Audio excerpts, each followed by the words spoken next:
안녕하세요. 이웃나라 일본의 사토리 세대라고 하는 이가 있습니다. 도를 깨달은 사람처럼 욕심 없이 편안하게 살려는 사람들을 의미하는 거죠. 학벌이나 직업이나 외모나 모두 중간을 선호한다고 합니다.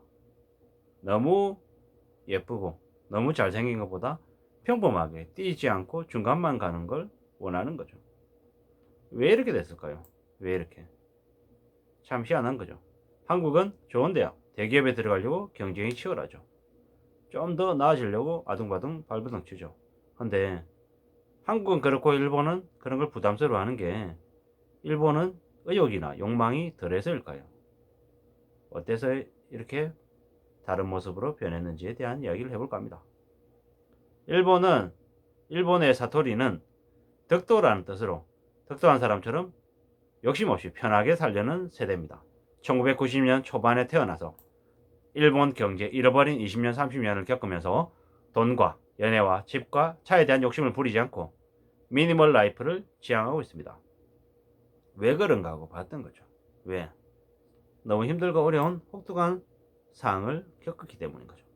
과거의 일본은 고도 성장을 추구하면서 해외를 누볐던 일본 종합상사의 직원들이 대표적인 모습이었죠. 근데 지금의 젊은이들은 패기가 없다 라고 얘기하죠. 근데 일본의 많은 젊은이들이 사토리 세대가 합리적이고 현실적인 모습이다라고 평가하는 면도 있다라는 거죠. 왜 이럴까요? 왜? 사회적 경제적인 압박 때문에 어쩔 수 없이 욕망을 거세당한, 포기당한 거다라는 거죠. 근데 일본은 한국에 비해서 적어도 노동력이 부족해서 청년들에게 기회가 좀 더 열려 있죠. 이미 힘들고 어려웠던 시기를 일본은 겪었다라는 거죠. 그리고 한국은 앞으로 겪을 것이다라는 거고요. 그래서 우리는 일본과 한국을 서로 비교해서 많이 보죠.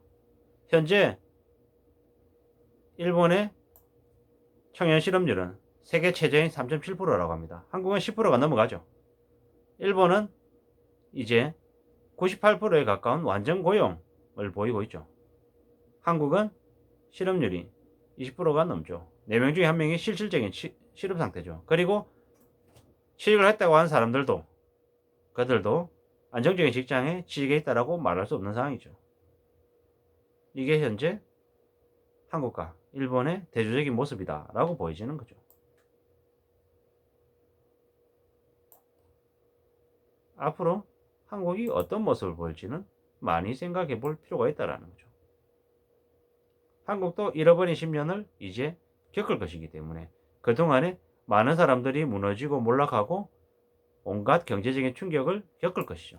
그렇게 되면 어떻게 변화할까요? 과거처럼 야근을 불사하고 주말을 평일처럼 일하면서 가족을 내팽개치고 오직 일에만 올인하는 직장형 인간, 회사 인간은 점점 더 사라지겠죠. 그리고 그러한 회사만을 추종하는 사람들이 아래에 있는 부하 직원이나 동료 직원들에게 좀 더 과도한, 좀 더 많은 희생과 노력을 요구하면 사람들이 꺼려하고 거부하게 될 거라는 거죠. 왜냐? 더 이상 급여가 올라가지 않는 급여가 정체된 시대, 직급이 사라지는 시대, 직급이 과거와 달리 사원 대리, 사원 대리, 과장, 차장, 부장, 이사, 상무, 전무, 부사장이 된 게 팀원, 팀장, 임원, 부사장 이렇게 간결해지면서 직급도 올라가지 않고 임금도 올라가지 않는 그런 시대가 이제 점점 자리 잡을 것이기 때문에 더 이상 굳이 열심히 아둥바둥거려서 내가 남들보다 더 앞서 나가겠다는 생각을 안 하게 된다라는 거죠. 뭐 최근에는 공무원들 이제 시험 합격 경쟁률도 많이 떨어졌다고 하죠. 한때 뭐 80대 1, 90대 1이던 게 지금 뭐 20대 1, 뭐 이 정도로 주저앉았다고 하는데 이웃나라 일본 같은 경우는 한 4대 1, 한 5대 1 정도 된다고 해요. 그래도 일본의 직장인들 중에서는 보통의 직장보다는 그래도 공무원이 처우나 여건들이 더 좋다고 하는데 그럼에도 불구하고 4대 1 정도밖에 경쟁률이 안 된다라는 거죠. 한국도 점점 더 그와 비슷해지지 않을까라는 생각을 하는 거죠.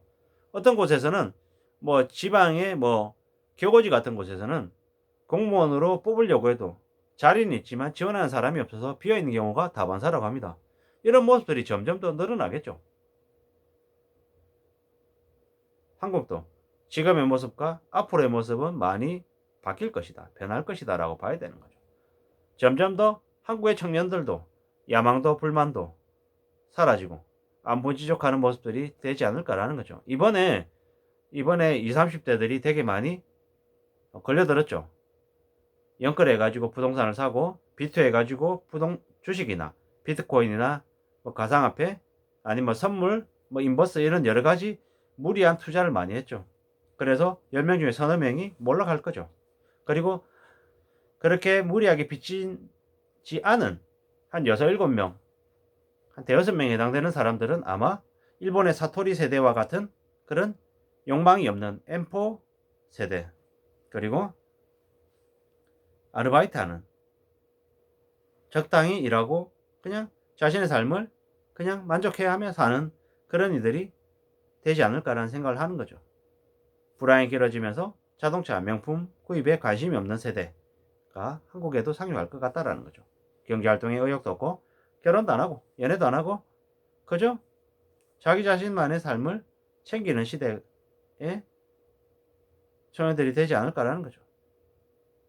앞으로 한국도 노동력 부족 국가 그리고 고령화 점점 청년들의 수가 줄어들게 되는 거죠. 그러면 대기업들이 졸업하자마자 데려가서 일 시키려고 하겠죠. 뭐 이제는 뭐 서울대를 나왔다 인류대를 나왔다라고 취직을 잘하고 아니면 못하고 이런 게 많이 줄어들었죠. 절대적으로 일자리가 좋은 일자리가 줄어들면서 점점 팍팍해지고 어려워졌다라는 거죠. 이는 다름 아닌 과거 선진국의 모습하고 비슷하다라는 거죠. 최저임금이 오르면서 아르바이트만 해서 생활할 수 있는 사람들도 점점 늘어나고 이래저래 분위기가 많이 바뀌고 있다라는 거죠. 일본은 단칼 세대가 은퇴하면서 청년 세대가 안정적으로 일할 수 있는 정규직 일자리가 늘었죠. 일본 사회의 이제 모습들을 보면서 우리들이 또 어떻게 될지는 한번 두고 봐야 될 것 같은 거죠. 중국 같은 경우에는 또 중국에서도 비슷한 류에 해당되는 사람들이 또 있죠.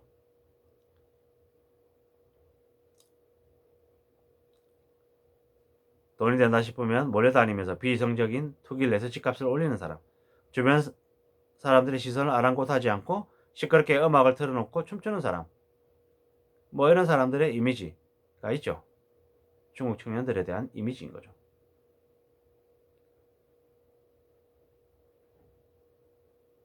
유럽도 마찬가지죠. 유럽은 청년 실업률이 20%에 육박하는 프랑스는 자신이 낸 세금으로 부모 세대의 사회복지 비용으로 쓰고 있지만 청년들은 나중에 그런 혜택을 못 받을 거다라고 생각하고 있죠. 그래서 프랑스의 30대들은 기성세대와 대립각을 세우고 있죠. 유럽에서 프랑스처럼 연금 부담을 놓고 기성세대와 청년세대의 갈등을 겪는 국가가 많다고 합니다. 이는 어쩌면 한국의 닥칠 모습일 수도 있다라고 봐야 되는 거죠. 한국의 모습을 미래가 어떻게 변할지는 일본을 보고 유럽을 보고 미국을 보면서 생각할 수 있지 않을까라는 그런 생각해보려 합니다. 예. 이래저래 과거와 다른 세대들이 이제 늘어난다고 봐야 되는 거죠. 왜 그럴까요? 왜 이렇게 이러한 모습들일까요? 경제가 점점 더 어려워지면서 이렇게 변한 게 아닌가라는 생각이 되는 거죠. 잃어버린 20년의 일본을 한국이 거짓말처럼 닮아가고 있잖아요.